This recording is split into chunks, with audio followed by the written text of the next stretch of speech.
भीम थे, दुनिया को जगाने वाले भीम थे। कल गुजर गए वो भीम थे, दुनिया को जगाने वाले भीम थे।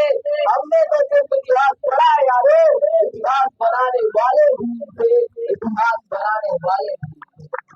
जय भीम, जय जय जय जय जय भीम। आवाज नहीं आ रही है, लगता है आप लोग खाना खा के नहीं आए हैं। चाची चाची खाना खा रही है? हमको नहीं लग रहा है। जय जय जय जय जय भीम। दोस्तों, मेरा नाम सुमांशु नगवंशी है। मेरे पिताजी का नाम विश्व संजय शर्मा। मैं कक्षा 8 का छात्र नवजीवन मिशन इंटरनेशनल स्कूल में पढ़ता हूँ। मैं आज यहाँ डॉक्टर बी.आर. अम्बेडकर, जिन्हें हम प्यार से बाबा साहब कहते हैं, उनके ऊपर मैं कुछ बायोग्राफी एवं इंसाइट्स सुनाने आता हूँ। दोस्तों, डॉक्टर बी.आर. अम्बेडकर का जन्म 14 अप्रैल 1891 को हुआ था, मेरठ जिले राजस्थान में। इनके पिताजी का नाम रामजी बाई था, इनकी माता का नाम भीमा बाई था। इनकी 2 पत्नियां थी, सावित्री बाई और रामाबाई। दोस्तों, मैं ये कहना चाहता हूँ कि जो हमारा जो संविधान था, उसे लिखने में 2 वर्ष 11 महीने 18 दिन लगे थे। अपना पूरा संविधान बनकर तैयार हुआ था 4 नवंबर 1949 को, और संविधान लागू हुआ था 26 जनवरी 1950 को। हमारे जो 15/10/1947 को हमारे जो देश आजाद हुआ था, हमारा देश पूरे तरीके से नहीं आजाद हुआ था। मान लीजिए आप व्यापारी हैं, आपको बिजनेस करना है, आप अपने प्रोडक्ट को अगर चाइना में बेचेंगे, उसके लिए आपको अंग्रेजी हुकूमत का परमिशन लेना पड़ता था। उन्होंने कहा जब तक आपका संविधान नहीं होगा, देश कैसे चलाना है, तब तक हम आपको पूरा भारत नहीं सौंपेंगे। तो उसके बाद भीमराव अम्बेडकर जी ने संविधान लिखा और 26 जनवरी 1950 को लागू हुआ। तब जाके अपना भारत पूरे तरीके से स्वतंत्र हो गया। कुरान कहता है मुसलमान बनो, बाइबल कहता है ईसाई बनो।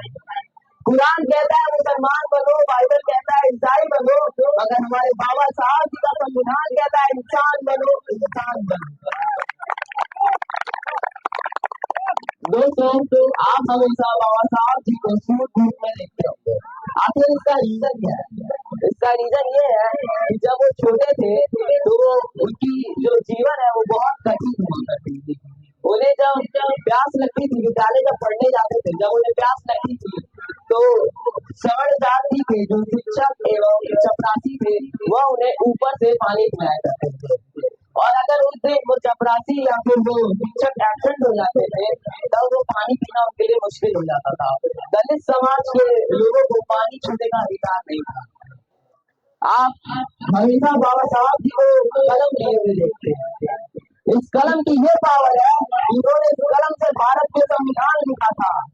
इस कलम की बदौलत आज आप यहाँ पे हैं। पहले आप मंदिर जाना अलाउ नहीं था। अगर आप मंदिर के पास से गुजर जाते थे तो आपके कान में सीधा लोहा पिघला के डाल दिया जाता था। और अगर वहाँ पे मंत्रों का उच्चारण हो रहा था और अगर आप वो मंत्र वहाँ पे बोल देते थे तो आपकी जुबान काट दी जाती थी। लेकिन बाबा साहब जी ने कलम की बदौलत भारत की संविधान लिखा है।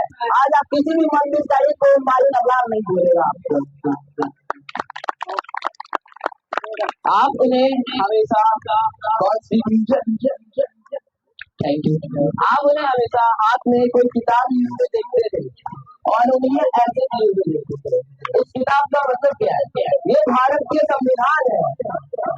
ये संविधान आपको हक दिलाता है। आप इस देश में अगर आप पढ़ने जाते हैं तो यह संविधान आपको हक दिलाता है। इस संविधान की बदौलत आज आप यहाँ बैठे हैं और यहाँ पे ये कार्यक्रम हो रहा है। वरना अगर ये संविधान नहीं था तो आपको ये कार्यक्रम नहीं करने दिया जाता था। आपके पीछे झाड़ू मार दिया जाता था और आगे ऐसे मटके टाइप का लगा दिया जाता था कि अगर आप टूटे तो उस मटके में गिरे और जो झाड़ू है आपके पैरों के निशान को साफ करे। लेकिन बाबा साहब ने सबको बराबर का सम्मान दिया, बराबर का हक दिया, और आज आप यहाँ पे हैं तो बाबा साहब जी को बदौलत। और जो उम्मीद का मतलब है तुम ही देश के भविष्य हो, हमारे बाप तुम्ही को इस देश को चलाना है। तुम शिक्षित बनो और अपने बीच में एक सज्जन व्यक्ति को चुनो तो संसद जाके तुम्हारी आवाज उठा सके, जो आज की सरकार नहीं कर रही है। तो यहीं पे मैं अपनी वाणी को विराम देना चाहता हूँ एक शायरी के साथ।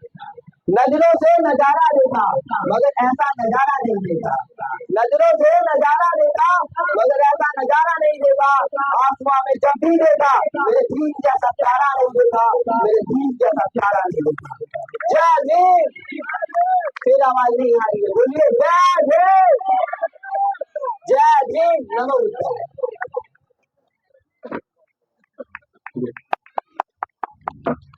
किसी को कहते हैं छोटा पैदा, इतने छोटे से उम्र में मंच पे खड़ा हो गए, नई एनर्जी के साथ, ऊर्जा के साथ उन्होंने अपना बात रखा है। बहुत बहुत धन्यवाद सुभाषी जी को। और इसी के साथ मैं आगे बढ़ाते हुए गीत सुनाना चाहता हूँ।